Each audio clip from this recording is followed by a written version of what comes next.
안녕하세요. 보타임의 미국 소식입니다. 4월 5일 헤드라인 뉴스를 전해드리겠습니다. 보타임에 달라웨어로 주말에 휴가를 갔다가 월요일은 4월 4일 백악관으로 돌아온 조 바이든의 첫마디가 푸틴은 전범자라고 이야기를 하고 있습니다. 푸틴이나 젤렌스키나 또한 소로스나 모든 사람들이 전부 다보스 포럼의 멤버입니다. 대부분의 사람들은 잊어버리고 있지만은 러시아의 크림반도 병합대에도 역시 러시아에 대하여 제재를 가하였습니다. 다보스 포럼도 거기에 대하여 제재를 가하는 성명을 발표하였지만 불과 1년 후에 푸틴을 다보스 포럼의 연사로 초청하였습니다. 그리고 젤렌스키는 작년에도 러시아와 우크라이나 전쟁이 일어나기 전에 다보스 포럼의 연사로 초청이 되었습니다. 글로벌리스트들의 장난에 의하여 결국은 애꿎은 시민들만 고통을 받고 있는 현상입니다. 푸틴을 제재한다고 하면서도 실제적으로 러시아에 대한 제재는 미약한 것입니다. 스위프트 안 하면 됩니다. 또 젤렌스키라는 허수아비 대통령을 하나 세워서 우크라이나로 하여금 러시아와 전쟁을 만들고 그러는 우크라이나가 지금 공경에 처하니 앞으로 식량이 모자랄 것이다. 비료가 모자랄 것이다 하면서 식량 대난을 지금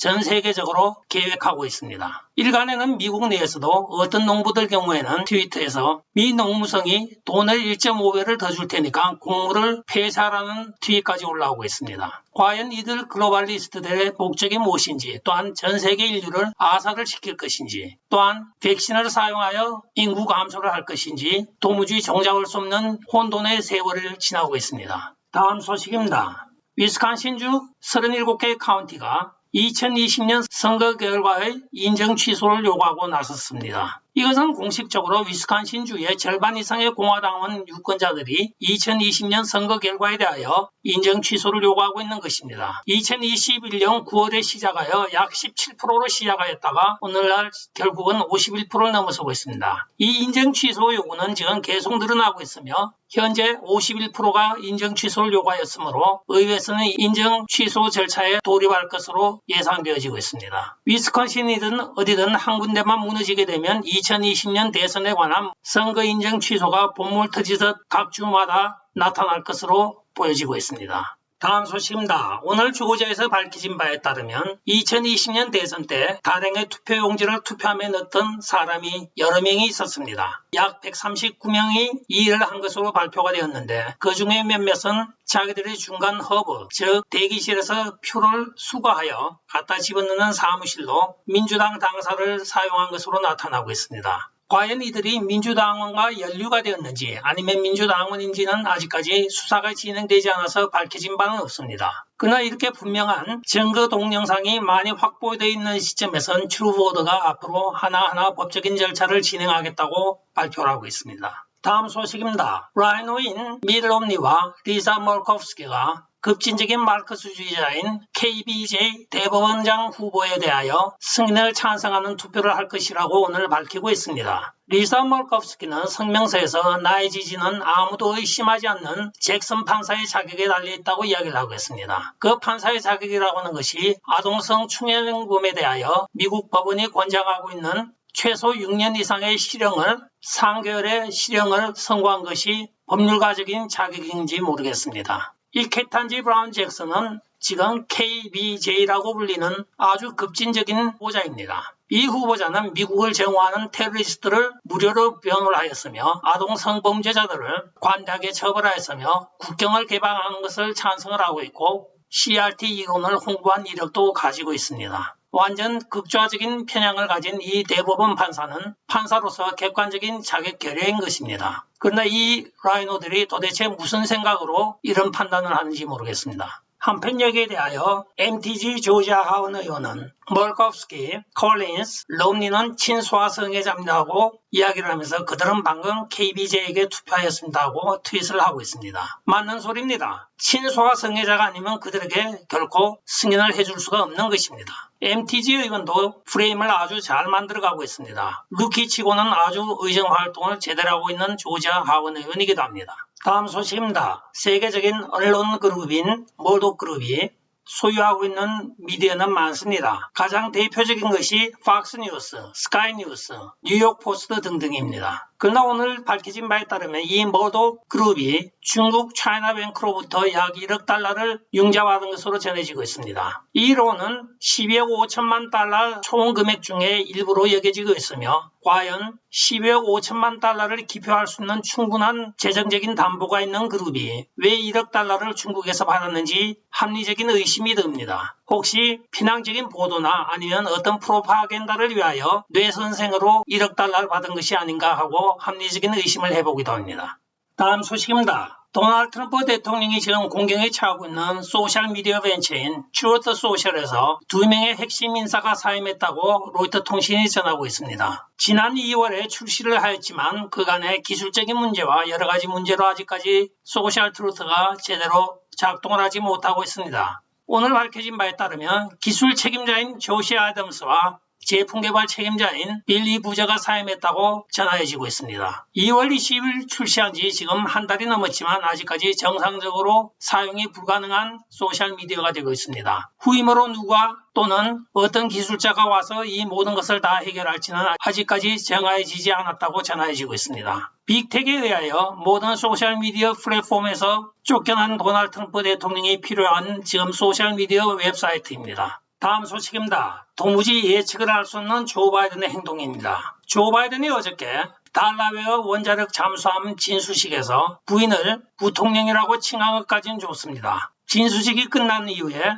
잠수함 승조원들과 함께 기념식 공식 촬영이 있었습니다. 여기에 조 바이든이 느닷없이 여러분 무릎 꿇읍시다 하고 자기 혼자 무릎을 탁 꿇고 있습니다. 이 모션은 바로 BLM의 모션입니다. 도대체 종잡을 수 없는 조 바이든의 행동이며 또한 그는 이것이 끝난 다음에 옆에 보좌하고 있던 보좌관들에게 다음에 또 내가 무엇을 해야 할지 하고 이야기를 하였다고 전해지고 있습니다. 자기가 무엇을 하였고 또한 무엇을 하고 있고 무엇을 해야 될지 도무지 인지가 되지 않고 있는 상황입니다. 이러한 행동을 왜 했을까요? 다음 소식입니다. 젤렌스키 우크라이나 대통령이 라스베가스에서 열리는 그래미상 수상식에 자기를 연사 초청해달라고 요청한 것으로 전해지고 있습니다. 물론 화상회의를 통한 연사이지만은 러시아의 우크라이나 침공에 대하여 진실을 이야기하겠다고 그래미상 시상식에서 자기 소견을 말할 수 있는 기회를 달라고 요청한 것으로 전해지고 있습니다. 다음 소식입니다. 짐 조던 하원 의원이 헐리우드의 코미디언인 빌 마어와 같은 목소리를 내고 있습니다. 지금 주류 언론들이 갑자기 18개월이나 지나서 헌터 바이든 랩탑이 진짜라고 실토하는 그 이유가 무엇입니까 하고 반문을 하고 있습니다. 1년 반 전에 우리는 벌써 그것이 진짜인 것을 다들 알고 있었는데 메인스트림 미디어와 빅텍 그리고 민주당원들이 이것을 국민들에게 감추려고 노력하였습니다. 그런데 왜 갑자기 18개월이나 지나서 이것이 진짜라고 지금 나오는지 모르겠습니다 하고 이야기를 합니다. 그리고 예를 들기를 워싱턴 포스트의 경우에는 11시에 뉴스를 시작하여 11시 1분에 노트북이 진짜라고 한번 이야기를 하고 4분 후에 또 한번 이야기를 하였다고 하면서 갑자기 이렇게 노트북의 진위에 대하여 모든 메인스트림 미디어가 같은 목소리를 내는 이유를 알고 싶다고 오늘 의회에서 기자회견을 하고 있습니다. 과연 헌터 바이든 하나를 보냄으로써 아버지인 조 바이든과 그 윗선이 안전할 거라고 아마 생각을 하고 이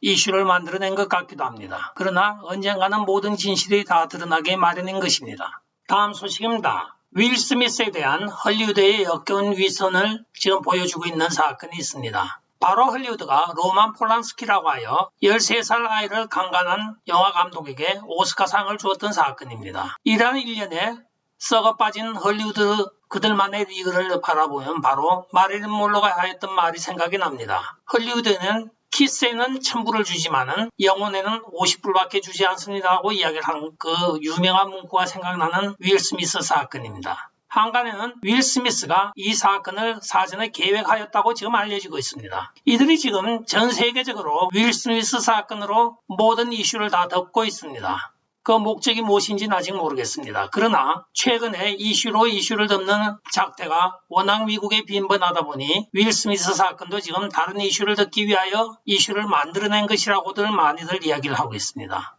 로만 폴란스키는 외국인이라는 핑계로 그 사건이 불거지자 해외로 도망쳐서 아직까지 미국에는 기소된 적이 없는 사람입니다. 그리고 오스카 감독상을 수상을 하였죠. 다음 소식입니다. 드디어 오바마가 백악관에 입성을 하게 되어 있습니다. 금주 중으로 오바마 케어를 홍보하기 위하여 오바마가 백악관을 방문한다고 전해지고 있습니다. 뒤에서 조 바이든을 조종해보니 도저히 성에 차지 않았던 모양입니다. 직접 백악관으로 찾아가서 조 바이든을 만나 명분상으로는 자신이 시행하였던 오바마 케어를 홍보한다고 전해지고 있습니다. 오바마 케어 홍보는 충분히 했습니다. 십몇 년 동안 했으니까 충분한데 무엇이 아쉬워서 또 조 바이든을 만나서 홍보를 하는지 모르겠습니다. 다음 소식입니다. 앨런 머스크 테슬라 회장이 4월 4일 28억 9천만 달러어치의 트위터 지분을 인수하여 최대의 주주가 되었습니다. 원래 일론 머스크는 자신이 소셜미디어 플랫폼을 구축할 계획이었으나 그 계획을 변경하여 트위터 주식을 사는 것으로 방향을 전환한 것으로 보여지고 있습니다. 따라서 4월 4일 아침 개장하자마자 트위터 주가는 27%를 뛰었습니다. 마감까지 27.12%가 뛴 것으로 아마도 하루의 반등으로는 근래 보기 드문 27.12%의 반등을 보였습니다. 끝까지 시청해 주셔서 감사합니다. 좋아요, 구독, 알림 그리고 공유 부탁드리고 댓글 많이 부탁드리겠습니다. 안녕히 계십시오. 바이.